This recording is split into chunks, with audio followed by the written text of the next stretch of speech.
7 feet long. It's just some crappy hose that I basically found because it was an experiment.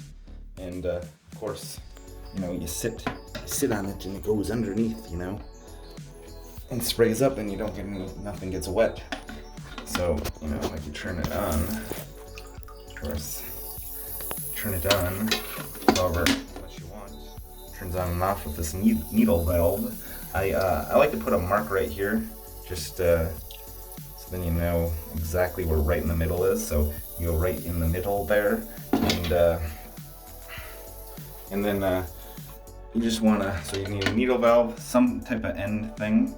You could even use a copper line here. My other bidets that I built, I just use a nice clear hose so it looks fancier. And also, like if I was gonna build one for somebody else, I usually do just a double turn-off valve, although you never even need it. But especially if you don't use it very often, you'd want to switch it. But you only need like a single turn-off valve. That's the most expensive part. So there you go. That's the second most expensive part, the needle valve. But it's pretty cheap, and it's the only way you can get a tweener bidet too. At least it was when I thought of it 7 years ago. So here, I'll show you some more. Also, maybe as far as what you want to do for drilling the end of it, I just used like what is it, about a 532. So you know, but you can use a larger hole. You could probably drill 2 holes if you wanted to, although I've only just drilled 1 hole.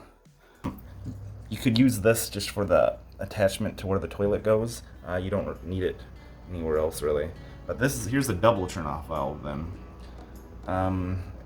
Like I said, that's if you're not going to use it very often. I have a couple wrenches here. I made the hose about 7 feet long. It's a 3/8 hose, 1/4 inner, 3/8 outer. You know, you're probably gonna want a hook. And then at the end too, I use crimps, like plastic crimps, and a little sleeve. So these little sleeves that go in the hose. Here's the needle wire valve for turning it off and on.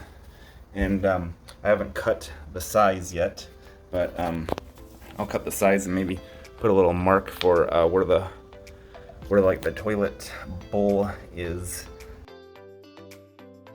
And then like to clamp it off, here I'm using the 3/8 here and then 1/4 here, just as an end piece. So you buy a little cap for the end. You can also do this, which I've done before, where you just heat it up with like a lighter or something, and then you pound it in here, and then of course you clamp the top. So that looks a little bit nice because then it just shows the only thing you see is this end cap part. But I think I'll just use this one for now. But that's the wand, and like you can even find like a copper wand thing too. But for now I'm just using this plastic, hard plastic thing, so it works as a wand. And you know, you can set it in anything like a pot or anything like that. It won't leak very much at all. It doesn't leak at all really. But you know, maybe a little dribble of water after you use it might catch. And then also in like 3 years, the only thing you ever need to replace is this, probably after 3 years if you use it a lot. It's not really meant to last forever where you're constantly opening and closing this. So and all you do is just unscrew this and pop on a new one just like this. Bam, bam. And that's after about 3 years probably. So that's all you need. That. Alright,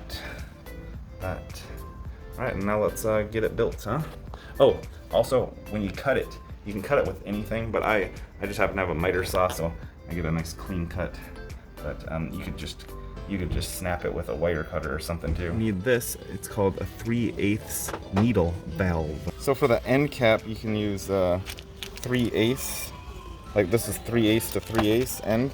But you know, you could also mix things up, like this is 3/8 and this is 3/8 and then it goes to 1/4 inch, and here's a 1/4 inch end cap. That would work.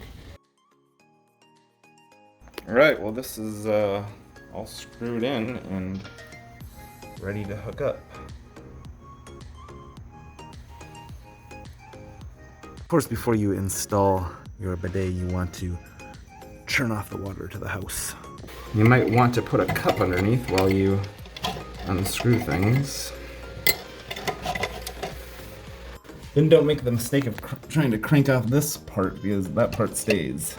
You just crank off this part and then add your double turn off, or whichever one you want to use. So crank off to here. And that's the toughest part of the job sometimes when it's old like this. Okay, I finally got all this off. I just took a little WD-40 here. So once you finally get a little crank, get the cup ready, because a little bit more water will come out. And look what we got here, a bidet with a double shut-off valve as well. Nice and beautiful. Probably my best one yet. Invented about 7 years ago, Tweener Bidet, because unlike other bidets, it doesn't mess up your house. So this goes right under there, in between, and yeah, turn it on however, oh my gosh. You turn it on however hard you want to turn it on.